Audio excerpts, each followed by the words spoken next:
Hello students, आज हम पढ़ने वाले हैं कक्षा 7वीं का अध्याय 2 जल का पार्ट 3। ठीक है, 2 पार्ट मैंने पढ़ा दिया है। पिछले वीडियोस में जाकर आप उसे देख सकते हैं और समझ भी सकते हैं कि मैंने क्या क्या पढ़ाया था। ठीक है, उसमें वैसे टॉपिक था शुद्ध जल था, है ना, जल के बारे में क्या क्या है, जल पेयजल इत्यादि मैंने आप लोगों को पढ़ाया था। ठीक, आज का जो टॉपिक है पार्ट 3 में अध्याय जल का जो पार्ट 3 है, उसमें जो टॉपिक है, आज का टॉपिक है विलेय, विलायक और विलयन। ठीक है, और इसमें जो विलयन है उसमें 5 भाग है: तनु विलयन, सांद्र विलयन, असंतृप्त विलयन, संतृप्त विलयन और अति संतृप्त विलयन। ठीक, और चौथा जो टॉपिक है वो है आज का समुद्री जल का खारापन, और 5वां नंबर जो है वो जल का असंगत व्यवहार। ये जो 5 टॉपिक है, इस 5 टॉपिक के ऊपर आज हम क्या करेंगे, चर्चा करेंगे और समझेंगे भी। ठीक, तो आइए सबसे पहले शुरुआत करते हैं हम लोग विलेय। विलेय क्या होता है ना, इस कहते हैं। तो विलेय किसे कहते हैं? विलेय वे पदार्थ जो विलायक में क्या जाते हैं, आसानी से क्या जाते हैं, घुल जाते हैं, उसे हम क्या कहते हैं, विलेय कहते हैं। ठीक है, जैसे कि बात करते हैं यहाँ पर चीनी, क्या बात करते हैं, चीनी, ठीक है, नमक, ये जितने भी हैं वो सब क्या है, विलेय पदार्थ हैं जो विलायक में क्या होते हैं, आसानी से घुल जाते हैं। ठीक है, इसमें गुड़ भी ले सकते हो, है ना। तो ऐसे जितने भी पदार्थ हैं जो विलायक में आसानी से क्या हो जाते हैं, घुल जाते हैं। मैंने विलायक वाला टॉपिक पढ़ाया था तो आप लोग को बताया था कि विलायक किसे कहते हैं, पानी को कहते हैं। एक सार्वत्रिक विलायक है, अनोखा विलायक है, जो क्या करता है, अपने में जितने भी विलेय पदार्थ होता है उसे हम क्या कर सकते हैं, या उसको क्या कर लेता है, वो घोल सकता है ना, उसे हम क्या कहते हैं, विलायक कहते हैं। जैसे कि बात करते हैं विलायक, विलायक मतलब एक ही बात करेंगे हमेशा, किसका बात करेंगे, पानी का बात करेंगे, जल का बात करेंगे, H2O का बात करेंगे, मम का बात करेंगे। ठीक है, विलायक, विलायक मतलब किसे कहते हैं, विलायक। तो विलायक किसे कहते हैं, विलायक वह है जो विलेय पदार्थों को अपने में क्या कर लेता है, घोल लेता है, उसे हम क्या कहते हैं, विलायक कहते हैं। जैसे उसके लिए हमेशा बात करेंगे हम लोग, क्योंकि अध्याय क्या पढ़ रहे हैं, जल। तो ये क्या हो जाएगा, पानी, H2O, है ना, मम, है ना, इत्यादि। तो इत्यादि नहीं बोलेंगे क्योंकि ये एक ही है, नाम वही है, हम पर्यायवाची बता दिए थे। ठीक, तो विलायक मतलब जो विलेय पदार्थों को अपने में क्या कर देता है, घोल देता है या घोल लेता है, उसे हम क्या कहते हैं, विलायक कहते हैं। विलेय किसे कहते हैं, जो विलायक में आसानी से क्या हो जाता है, घुल जाता है, उसे हम क्या कहते हैं, विलेय पदार्थ। जैसे नीचे चीनी हो गया, नमक हो गया, गुड़ हो गया इत्यादि। ठीक, अब बात करते हैं विलयन किसे कहते हैं। तो विलयन किसे कहते हैं, विलयन जब विलेय और विलायक आपस में क्या जाते हैं, मिल जाते हैं, विलेय और विलायक आपस में क्या जाते हैं, मिल जाते हैं या घुल जाते हैं, तब एक मिश्रण तैयार होता है जिसे हम क्या कहते हैं, विलयन कहते हैं। ठीक, जैसे कि बात करते हैं यहाँ पर आपने लिया एक गिलास पानी, क्या लिया आप लोगों ने, एक गिलास पानी, पानी बोले तो विलायक, पानी बोले तो विलायक। आपने लिया एक गिलास, क्या लिया, विलायक लिया। ठीक है, अब उसमें आप लोगों ने क्या किया, 1 चम्मच क्या डाल दिया, चीनी डाल दिया। 1 चम्मच क्या डाल दिया, चीनी, चीनी बोले तो विलेय, क्या डाल दिया आप लोगों ने, विलेय डाल दिया। ठीक है, अब जब ये दोनों तैयार हुआ, जब तैयार हुआ तो क्या बन गया, एक मिश्रण तैयार हो गया। एक मिश्रण जो तैयार हुआ तो क्या बन गया, वही विलयन। मतलब ये दोनों जब घुल गए आपस में, शक्कर पानी बन गया। क्या बन गया, शक्कर पानी बन गया। तो ये बन गया आप लोगों का क्या बन गया, विलयन बन गया। क्या बन गया, विलयन बन गया। ठीक है, तो अब परिभाषा पुनः बता देता हूं। विलेय किसे कहते हैं, विलेय वे पदार्थ जो विलायक में आसानी से घुल जाते हैं, उसे हम विलेय कहते हैं। विलायक किसे कहते हैं, जो विलेय पदार्थों को अपने में आसानी से क्या कर लेता है, घोल लेता है, उसे हम क्या कहते हैं, विलायक कहते हैं। अब विलयन किसे कहते हैं, विलेय और विलायक जब आपस में घुल जाते हैं या मिल जाते हैं, तब एक मिश्रण तैयार होता है जिसे हम क्या कहते हैं, विलयन कहते हैं। ठीक, अब विलयन के प्रकारों के बारे में चर्चा करेंगे, है ना। तो सबसे पहले बात करते हैं तनु विलयन। कौन सा विलयन, तनु विलयन। तनु विलयन किसे कहते हैं, नाम से स्पष्ट हो रहा है, तनु विलयन मतलब उसका व्यवहार ही कैसा है, शांत है, स्वभाव है, शांत स्वभाव है। ठीक है, तो ये तनु विलयन मतलब जैसे कि बात करते हैं, आपने लिया 1 गिलास पानी, क्या लिया, 1 गिलास पानी, और उसमें एकदम चुटकी भर नमक डाल दिया, या 1 चम्मच नमक लेकर थोड़ा ही क्या कर दिया, उसमें डाल दिया। ठीक है, जैसे कि बात करते हैं, आपने लिया 1 गिलास, क्या लिया, पानी लिया, पूरा भर के 1 गिलास पानी लिया, और आपने उसमें 1 चुटकी क्या डाल दिया, नमक डाल दिया। ठीक है, अर्थात आपने विलायक की मात्रा क्या हो गया, इसमें अधिक हो गया, विलायक का मात्रा कैसा हो गया, अधिक हो गया, और जो विलेय की मात्रा है वो कैसा हो गया, कम हो गया। विलेय मतलब नमक, है ना, उसका मात्रा कैसा हो गया, कम हो गया। मतलब सीधा सीधा परिभाषा लिख सकते हैं, तनु विलयन ऐसा विलयन जिसमें विलायक की मात्रा अधिक होती है और विलेय की मात्रा कैसी होती है, कम होती है, उसे हम क्या कहते हैं, तनु विलयन कहते हैं। ठीक है, तो इसमें सीधे सीधे देखते हैं तनु विलयन किसे कहते हैं, जिसमें विलायक की मात्रा, किसकी मात्रा, विलायक की मात्रा कैसी होती है, विलायक की मात्रा जो होती है वो कैसी होती है, अधिक होती है। और विलेय की मात्रा कैसे होती है, विलेय की मात्रा कैसे होती है, कम होती है, मतलब उसके लिए माइनस दे दिया हम लोगों ने, ठीक है, कम है वो, कैसा है ये, कम है, क्योंकि आपने एक गिलास विलायक लिया था और उसमें एक चुटकी क्या डाला था, विलेय डाला था, तो विलेय की मात्रा कैसी हो गई, कम हो गई, तो उसे हम क्या कहते हैं, तनु विलयन कहते हैं। ठीक, परिभाषा पुनः बता रहा हूं मैं, ऐसा विलयन जिसमें विलायक की मात्रा अधिक होती है और विलेय की मात्रा कम होती है, उसे हम क्या कहते हैं, तनु विलयन कहते हैं, क्योंकि दोनों मिला और एक मिश्रण तैयार कर दिया, दोनों मिले हैं और एक मिश्रण तैयार कर दिए हैं, जो मिश्रण जो है, जो विलयन है वो दिखाई दे रहा है, तो वो कौन सा विलयन है, तनु विलयन है। ठीक, बात करते हैं सांद्र विलयन, कौन सा विलयन, सांद्र विलयन, ये एक दूसरे के क्या हो जाएगा, अपोजिट हो जाएगा, उल्टा हो जाएगा।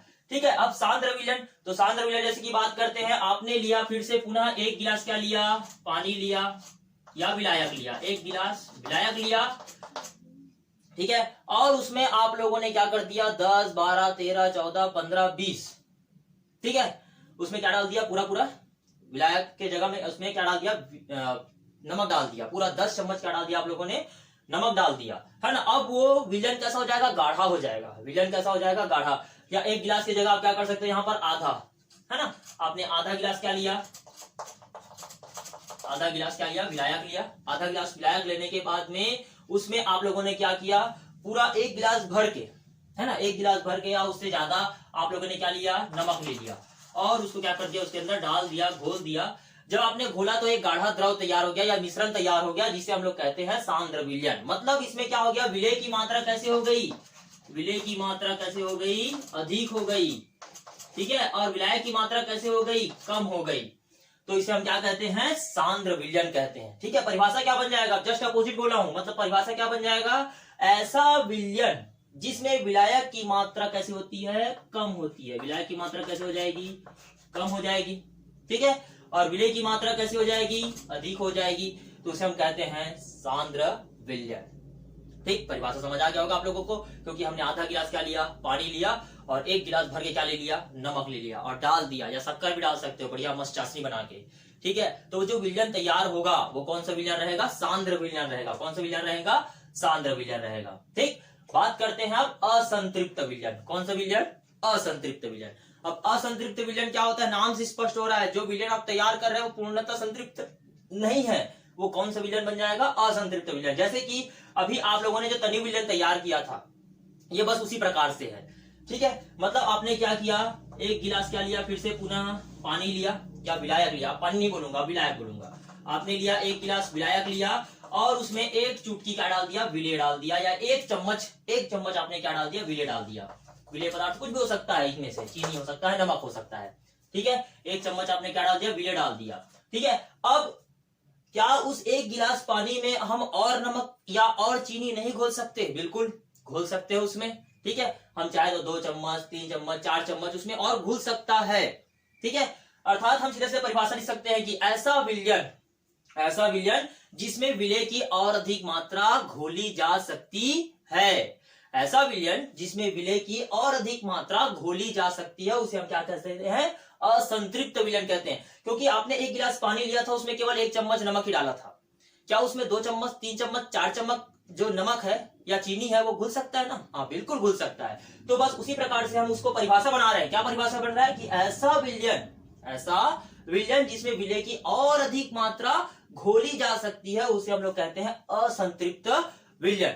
जैसे कि उदाहरणतः बात करते हैं कि आपको जोरों से भूख लगी है, ठीक है, जोर से भूख लगी है और आप खाने के लिए बैठे हो और आपने कहा कि मेरे खाने के लिए कुछ लाओ करके, है ना, आपको जोर से भूख लगी है और आपने कहा कि मुझे खाने के लिए दीजिए, और कोई लाकर आपको केवल एक ही निवाला खिलाता है, तो क्या एक निवाले में आप संतृप्त हो जाएंगे, क्या आपका भूख मर जाएगा, बिल्कुल ऐसा होने वाला नहीं है। आप और खाने की इच्छा कर रहे हो, अर्थात आप अभी भी कैसे हो, भूखे हो, असंतृप्त हो, आपको संतृप्त होना जरूरी है, मतलब आपका भूख जो है वो शांत होना बहुत जरूरी है। ठीक, बस उसी प्रकार से ये विलायक भी बोल रहा है कि आपने केवल एक चम्मच नमक ही डाला या 1 चम्मच चीनी ही डाला मेरे अंदर, अरे भैया मैं और नमक और चीनी क्या कर सकता हूँ, घोल सकता हूं, मतलब वो क्या हो गया, असंतृप्त विलयन बन गया है। कौन सा विलयन बन गया है, असंतृप्त विलयन बन गया है।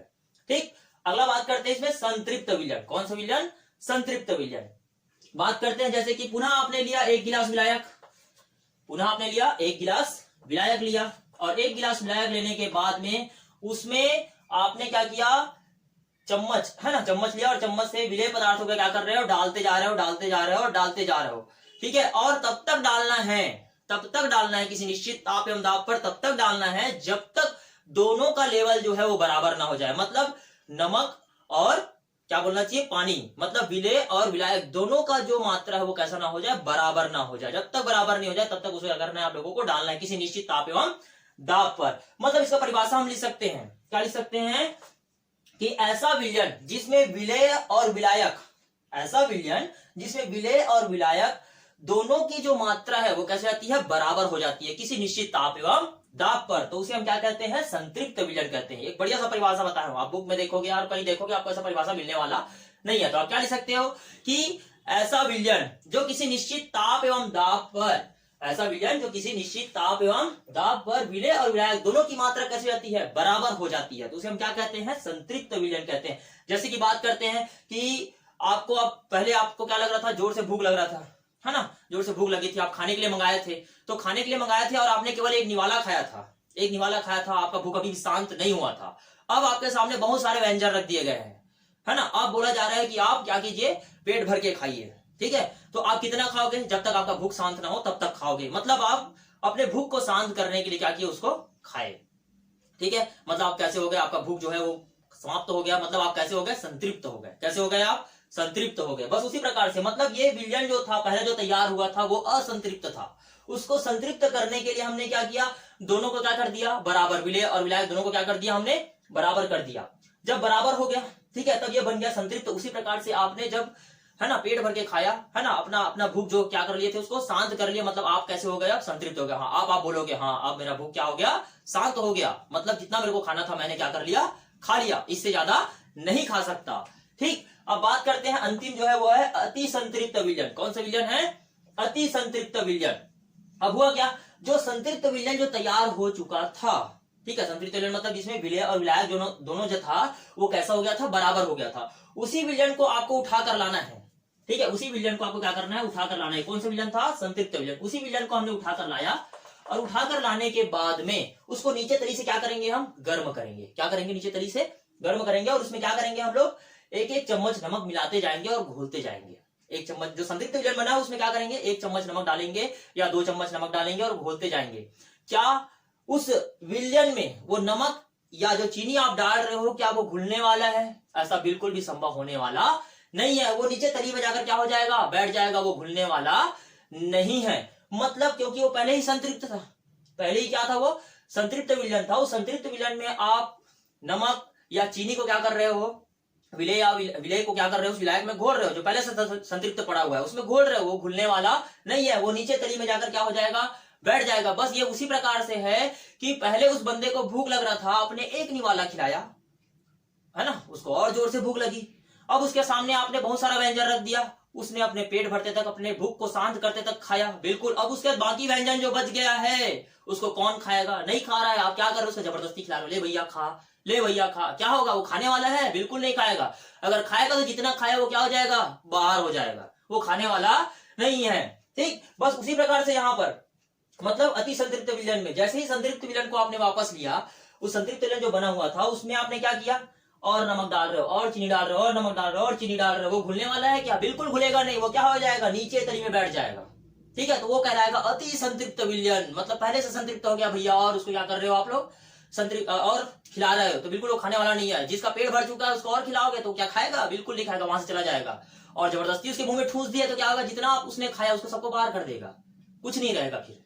ठीक, चलिए, तो इसका परिभाषा क्या लिख सकते हैं हम लोग, इसका परिभाषा लिख सकते हैं कि ऐसा विलयन हमने जिसमें संतृप्त विलयन जो था उसमें और अगर विलेय की मात्रा डाली जाए, संतृप्त विलयन में अगर और विलेय की मात्रा डाली जाए तो वो घुलने वाला नहीं है, नीचे तली में जाकर क्या हो जाता है, बैठ जाता है, तो उसे हम लोग कहते हैं अति संतृप्त विलयन। ठीक है, चलिए पुनः मैं आप लोग को बता देता हूं, विलेय किसे कहते हैं, विलेय वे पदार्थ जो विलायक में आसानी से घुल जाते हैं उसे हम विलेय कहते हैं। विलायक किसे कहते हैं, वे, है ना, विलायक किसे कहते हैं, जो विलेय पदार्थों को अपने में क्या कर लेता है, घोल लेता है, उसे हम क्या कहते हैं, विलायक कहते हैं। विलयन किसे कहते हैं, विलेय और विलायक जब आपस में मिल जाते हैं, है ना, जब विलेय और विलायक आपस में मिल जाते हैं तो एक मिश्रण तैयार करते हैं, उसे हम क्या कहते हैं, विलयन कहते हैं।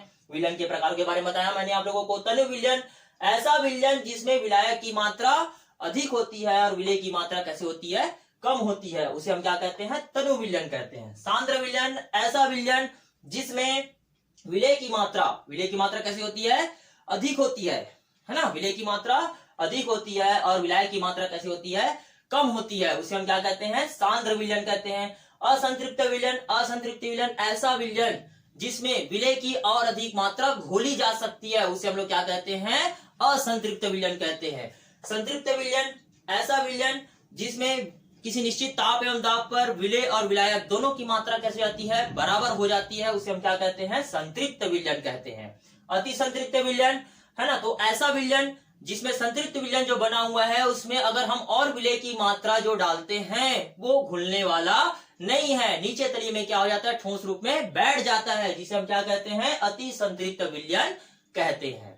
ठीक, ये पांचों आपको समझ आ गया होगा और ये परिभाषा भी समझ आ गया होगा। चलिए अब चौथे टॉपिक की ओर बढ़ते हैं, समुद्री जल का खारापन। ठीक है, आप सभी को पता है कि समुद्र का जल कैसा है, खारा है। ठीक है, उसके खारे होने का कारण क्या है उसको भी मैं आप लोग को बता देता हूं, क्योंकि हमने पहले बात किया था एक आसुत जल। तो वर्षा का जल जो होता है वो कौन सा जल होता है, आसुत जल होता है, क्योंकि यहाँ से जो जल जो है वाष्पीकरण के माध्यम से है ना, वाष्प बनकर कहाँ जाता है, ऊपर जाता है और बादलों का रूप ले लेता है और वही वर्षा होती है। ठीक है, तो जो वर्षा का जल जो होता है वो कैसा होता है, शुद्ध होता है, आसुत जल होता है। लेकिन होता क्या है कि जैसी ही वर्षा होती है वो वायुमंडल के संपर्क में आता है। किसके संपर्क में आता है, वायुमंडल के संपर्क में आता है। तो वायुमंडल में बहुत सारी गैसें हैं, धूल के कण हैं इत्यादि हैं, उनके संपर्क में आने के कारण से, और साथ ही साथ पहाड़ों, चट्टानों है ना, और जितने भी हैं धूल मिट्टी इत्यादि के संपर्क में आते हैं। उसके बाद फिर नदियों के माध्यम से कहाँ पहुंच जाता है, वो समुद्रों में पहुंच जाता है। तो समुद्र में जाने के बाद मतलब बहुत सारे उसमें जो निलंबित कण है, अशुद्धियां हैं, वो सभी मिलकर कहाँ चले जाते हैं, समुद्र। अब समुद्र में चले गए मतलब समुद्र का क्या जल कैसा हो जाएगा, खारा हो जाएगा। ठीक है, तो आइए बात करते हैं इसमें कौन कौन से जो लवण होते हैं जिसके कारण से वो खारापन हो जाता है समुद्र का जल, उसके बारे में बात करते हैं। तो सबसे पहले बात करते हैं इसमें NaCl, सोडियम क्लोराइड।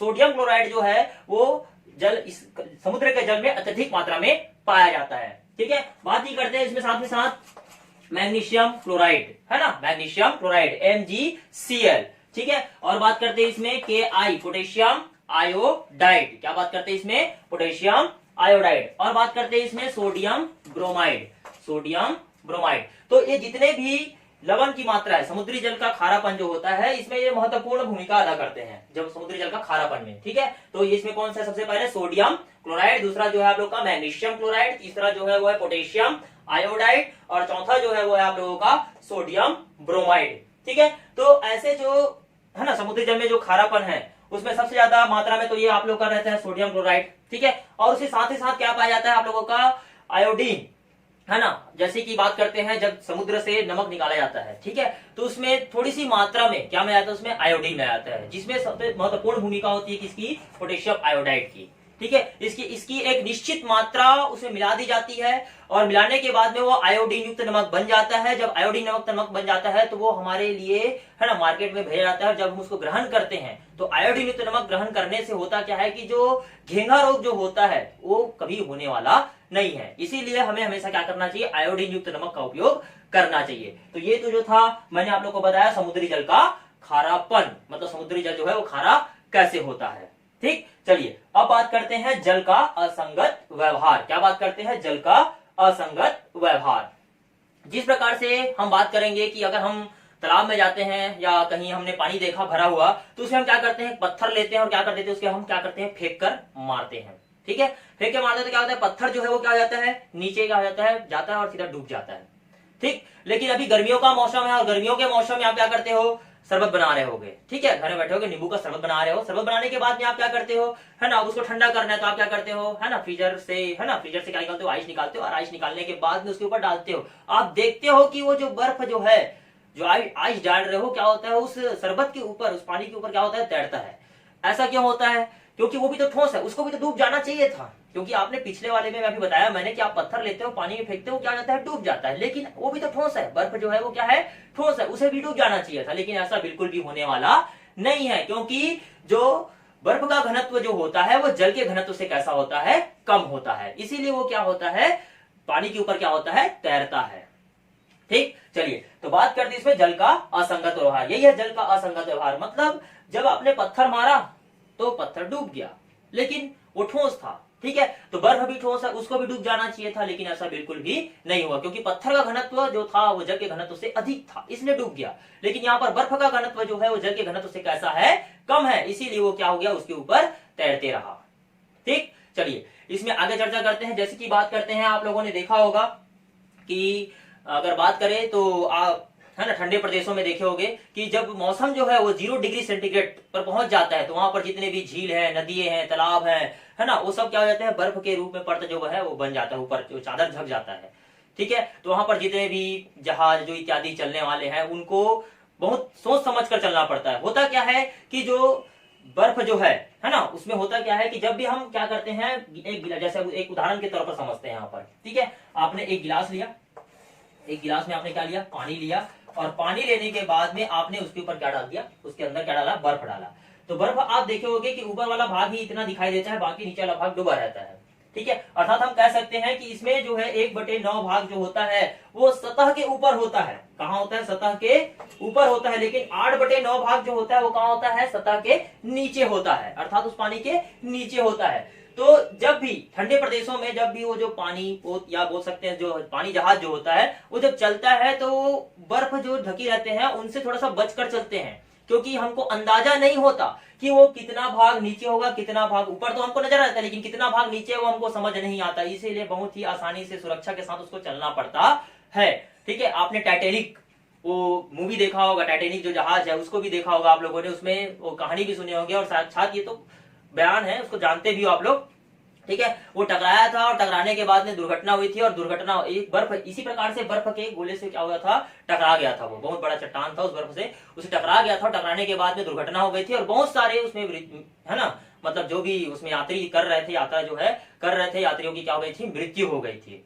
ठीक है, तो बस ये उसी कारण से हुआ था। ठीक है, मतलब उनको समझ नहीं आया उसमें जो भी बोलना चाहिए, है ना, चला रहे थे, जो देख रहे थे, उनको समझ नहीं आया कि कितना भाग जो है वो नीचे है और कितना भाग जो है वो ऊपर है। इसीलिए क्या हो गया था, वो जहाज जो था वो क्या हो गया था, टकरा गया था, और टकराने के बाद में दुर्घटना हुई थी, और वो दुर्घटना होने के बाद जितने भी यात्री उसमें यात्रा कर रहे थे वो सभी क्या हो गए थे, है ना, समझ के हो गए आप लोग। चलिए तो बात करते हैं, जैसे मैंने बताया आप लोग को 1/9 भाग कहाँ होता है, ऊपर होता है, और 8/9 भाग कहाँ होता है, नीचे होता है, जो हमको समझ आने वाला नहीं होता। ठीक, चलिए अब बात करते हैं इसमें, अब ठंडे प्रदेशों में कहा बात करते हैं, फिर से पुनः आपको ठंडे प्रदेशों में लेकर जा रहा हूं। ठंडे प्रदेशों में होता क्या है कि जब वायुमंडल है ना, जब ठंडे प्रदेशों में वायुमंडल जो है वो 0 डिग्री सेंटीग्रेड पर पहुंच जाता है। कहां पहुंच जाता है, 0 डिग्री सेंटीग्रेड। मैंने आप लोग को हिमांक बताया था, हिमांक 0 डिग्री सेंटीग्रेड पर जब पहुंच जाता है तो जल जो है वो बर्फ के रूप में क्या हो जाता है, परिवर्तित हो जाता है। ठीक है, जो जलीय जीवन के लिए या जो ठंडे प्रदेश में रह रहे हैं जलीय जीव, उनके लिए क्या हो जाता है, वरदान साबित हो जाता है। ठीक है, ये आपके पाठ्य पुस्तक में क्वेश्चन भी है, ठंडे प्रदेशों में रहने वाले जलीय जीवों के लिए वरदान क्यों है, तो वरदान क्यों है इसको भी आपको समझना है। ठीक है, तो यहाँ पर होता क्या है कि जब ठंडे प्रदेशों में वायुमंडल जो है वो जब तापमान जो होता है बहुत गिरावट हो जाती है, तो अगर वो 0 डिग्री सेंटीग्रेड के और नीचे पहुंच जाता है तो होता क्या है कि जो बर्फ जो जल होता है वो बर्फ के रूप में क्या होता है, परिवर्तित हो जाता है, और बर्फ जो होता है वो क्या हो जाता है, विद्युत का कुचालक होता है, या उष्मा का क्या होता है, कुचालक होता है। ठीक है, उष्मा का क्या होता है, कुचालक होता है, जिसके कारण से अंदर का जो जल का जो तापमान है वो वही का वही बना रहता है, वो बाहर आने वाला नहीं है, क्योंकि उष्मा को अवशोषित करने वाला कोई है ही नहीं, उष्मा को अवशोषित करने वाला कोई है ही नहीं, क्योंकि बर्फ को आपने क्या कह दिया, उष्मा का कुचालक कह दिया। तो उष्मा का कुचालक है क्योंकि वहां पर 0 डिग्री सेंटीग्रेड पर है, तो वो कुचालक माध्यम है, वो कैसे उस उष्मा को, जल की उष्मा को वो वापस बाहर आने देता नहीं है, तो जलीय जीवन जो है वहां पर वो चलते रहता है। ठीक है, अर्थात जितने भी जलीय जीव हैं वो नीचे वातावरण में जो रह रहे हैं जलीय जीव, उनको कोई भी परेशानी होने वाला नहीं है, क्योंकि वहां का तापमान जो होता है वो बराबर वही का वही बना रहता है, उसमें कोई भी परिवर्तन आने वाला नहीं होता, क्योंकि वहां से जो भी कार्बन डाइऑक्साइड मतलब श्वसन क्रिया कर रहे हैं उस दौरान, तो जो क्रिया के दौरान जो भी गैस ऑक्सीजन कहते हैं, कार्बन डाइऑक्साइड छोड़ रहे हैं, तो वो सब क्रिया के कारण क्या होता है, अंदर का तापमान गर्म हो जाता है और वो बाहर नहीं आता, उष्मा जो है वो जल से बर्फ से होकर बाहर नहीं जाता, जिसके कारण से जो जल का तापमान है वो बराबर वही का वही बना रहता है, उसमें कोई भी परिवर्तन होने वाला नहीं होता। इसीलिए उनके लिए क्या है, वो वरदान साबित हो जाता है और वो जलीय जीव है वो अपना जीवन यापन कर लेते हैं। ठीक, चलिए पुनः बता देता हूं मैं आप लोगों को, जल का असंगत व्यवहार। जल का असंगत व्यवहार मतलब मैंने बताया था कि यहाँ पर बात करते हैं कि जल अगर वह ठोस रूप में है, जैसे कि जल एक ठोस रूप, कौन सा बना ठोस रूप उसका? बर्फ। बर्फ अगर जो है वो क्या होता है, जल के घनत्व से कैसा होता है? कम होता है। इसीलिए वो क्या होता है, उसके ऊपर क्या होता है? तैरता है। इसीलिए क्या होता है, उसके ऊपर तैरता है। अगर इसे बात करें, जैसे कि मैंने टाइटेनिक वाला बात बताया था आप लोग को, इसमें 1/9 भाग जो होता है ऊपर होता है, 8/9 भाग कहाँ जाता है? नीचे। अगर आप ये नहीं समझ पा रहे तो घर में आपके बिल्कुल रेफ्रिजरेटर होगा, है ना, उसमें से आप बर्फ पानी रखकर बर्फ जमा लीजिएगा और पानी लेकर उसको उसके ऊपर क्या कीजिएगा? डालिएगा।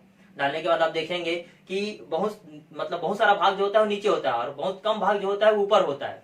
ठीक है, वो तो हम अपनी साक्षात देख रहे हैं, लेकिन अगर वही चीज हमारे सामने अगर किसी तालाब में बात करेंगे या किसी झील में बात करेंगे या किसी समुद्र में बात करेंगे तो ऐसा हमको देखने को नहीं मिलेगा, क्योंकि ऊपर वाला भाग ही समझेंगे, नीचे वाला भाग हम समझने वाले नहीं है। ठीक, चलिए अब बात करते हैं इसमें। तो बर्फ का घनत्व जो होता है जल के घनत्व से कैसा होता है? कम होता है। ठंडे प्रदेशों की बात किया था मैंने, ठंडे प्रदेशों में जो वातावरण होता है वो कैसा होता है ना, और ज्यादा ठंडा हो जाएगा। जब 0 डिग्री सेंटीग्रेड पर पहुंच जाएगा तो वहां पर जो भी तालाब है, झील है इत्यादि है, वो सब क्या हो जाएंगे? बर्फ के रूप में परिवर्तित हो जाएंगे। और बर्फ के रूप में परिवर्तित हो गए तो उनके अंदर जो जलीय जीवन में जो जीव निवास कर रहे हैं, चाहे वो मछली हो, है ना, कीड़े हो, जो भी जीव वहां जलीय जीवन में निवास कर रहे हैं, वो अपना जीवन यापन कैसे करते होंगे?